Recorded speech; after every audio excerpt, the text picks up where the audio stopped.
Alhamdulillahi Rabbil Alamin.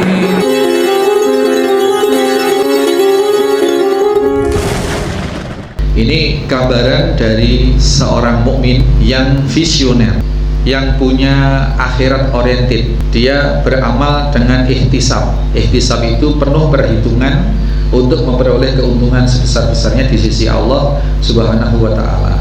Dia bukan orang pelit yang tanya ini, tetapi dia ingin memperoleh nilai plus dari sedekahnya.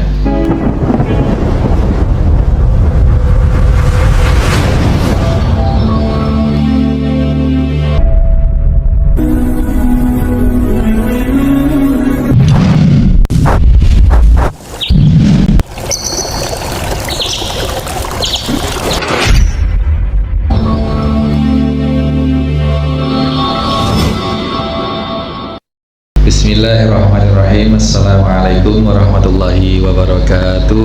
Waalaikumsalam warahmatullahi wabarakatuh. Innal hamdalillah nahmaduhu wa nasta'inuhu wa nastaghfiruh wa na'udzu billahi min shururi anfusina wa min sayyiati a'malina may yahdihillahu fala mudhillalah wa may yudlil fala hadiyalah.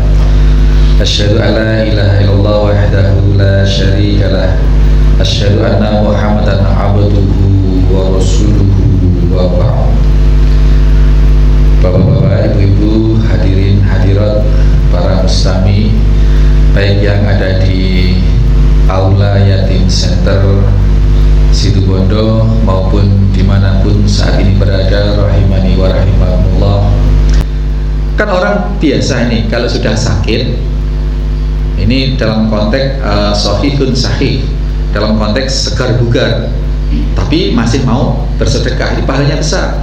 Karena kebanyakan orang-orang itu baru eling sedekah kalau sudah punya penyakit. Aku aku titip infak ini dongakno, aku mendang sembuh ndang waras. Dan seperti itu berarti ada motif selain memang mengharapkan pahala dari Allah dari sedekahnya, ada motif ingin sembuh dari sakitnya. Ini apa tidak berpahala? Berpahala. Apa tidak baik? Baik. Tetapi yang ditanyakan oleh sahabat Nabi tadi itu adalah ayyu shadaqata a'dhamu ajran. Sedekah yang seperti apa yang pahalanya paling a'dham? A'dhamu, yang paling besar pahalanya. Tentu orang yang sedekah di saat memiliki keluhan atau memiliki harapan sakit, ingin sembuh, usahanya lagi tidak baik, ingin meningkat usahanya, atau macam-macam punya pengharapan-pengharapan dunia selain pahala dari Allah, tentu lebih baik dari ini orang-orang yang sedekahnya ketika sudah tidak butuh apa-apa, sehat segar bugar. Sedekah dengan orang yang punya penyakit kemudian sedekah, ini beda. Pahalanya diinformasikan oleh Rasulullah lebih besar yang sehat segar bugar dan sedekah. Sedekahnya tidak nunggu kalau sakit gitu. Nah, kemudian juga yang dalam kondisi yang takut miskin tadi, di PHK malah sedekah banyak-banyak. Ini berarti orang tidak takut miskin. Menutup usaha yang ternyata usaha ini dipahami, ternyata usaha ini adalah usaha yang termasuk subuhat, termasuk tidak bersih-bersih amat. Saya dulu waktu masih kuliah itu Pak, sambil usaha-usaha gitu, kerjasama dengan teman, kerjasama dengan siapa itu, bikin rentalan VCD itu. Dulu, sekarang sudah nggak berharga, dulu itu berharga banget itu. VCD itu ambil di Surabaya, kemudian beli dipajang gitu, disewakan. Itu dulu laris, persewaan komik, persewaan VCD, sak playernya dulu tuh langka itu. Nah, kemudian setelah tahu, oh ini usaha yang tidak sepenuhnya baik, yang ada subuhat gitu, ya tahu seperti itu, sehingga kita bisa pilih Kita pilih mana kegiatan, mana amalia yang berpahala besar.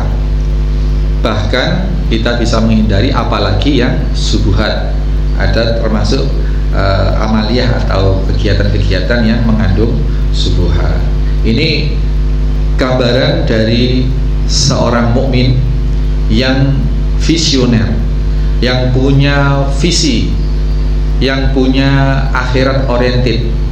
Dia beramal dengan ihtisab. Ihtisab itu penuh perhitungan untuk memperoleh keuntungan sebesar-besarnya di sisi Allah Subhanahu wa ta'ala. Dia bukan orang pelit yang tanya ini, tetapi dia ingin memperoleh nilai plus dari sodakohnya. Ya, kalau hanya sekedar sodakoh, ya sodakoh pasti berpahala. Tetapi dia ingin dia sodakoh dapat pahala yang paling besar. Di antaranya itu tidak menunggu sakit, terus di saat-saat kita merasa takut miskin atau ada kekhawatiran menjadi miskin, justru sedekahlah. Atau ketika semangatnya mengumpulkan harta, tak mulul ghina, itu sedekahlah. Maka di situ pahalanya sangat besar. Karena apa? Karena apabila idza balagha khulquma, apabila sampai nyawa di kerongkongan, itu sudah tidak berarti apa-apa, sudah berpindah kepemilikan. Meskipun dia ngomong sawahku yang itu untuk sana, tanahku yang itu untuk sana, rumahku yang itu untuk sana, itu sudah tidak berarti. Karena pada hakikatnya yang sana-sana itu sudah menjadi livulanin kada, sudah jadi milik orang lain. Demikian, monggo kalau ada sesuatu yang ingin di-sharingkan tentang hal ini. Apa sedekah itu nunggu punya penghasilan, Ustaz? Apa nunggu kalau sudah lulus kuliah atau sudah dapat kerja? Tidak. Sedekah itu hakikatnya adalah semua kebaikan yang diniatkan untuk membenarkan syariat Allah itu sedekah. Dari kata sidikun, asidik, sedekah itu. Jadi senyum pun sedekah, senyum pun sedekah, membantu orang sedekah, nolong orang, menyingkirkan duri dari jalan sedekah. Ini sedekah tidak hanya difahami berupa membelanjakan harta di jalan Allah. Kalau yang spesifik seperti itu adalah infak, atau juga ada wakaf, itu menghentikan aset untuk di jalan Allah Subhanahu wa ta'ala. Monggo Kum, kalau ada sesuatu. Ibu-ibu? Go.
Orang meninggal di kala hidupnya katakanlah belum Islam, ya Islam mungkin agamanya tapi amaliyahnya, ibadahnya, perilakunya masih belum Islam.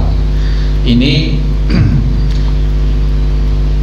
meninggal berarti dalam keadaan ya tidak Islam gitu.